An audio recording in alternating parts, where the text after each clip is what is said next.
كلا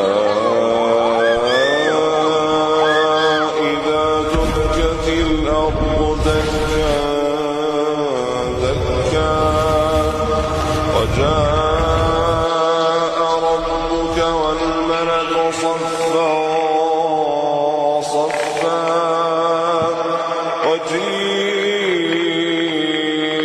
يومئذ بجهنم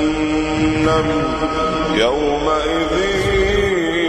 يتذكر الإنسان وأنى له الذكرى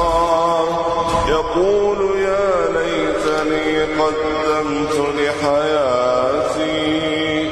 فيومئذ لا يعذب عذابه أحدا ولا يوثق وثاقه أحدا يا أيتها النفس المطمئنة ارجعي إلى ربك راضية مرضية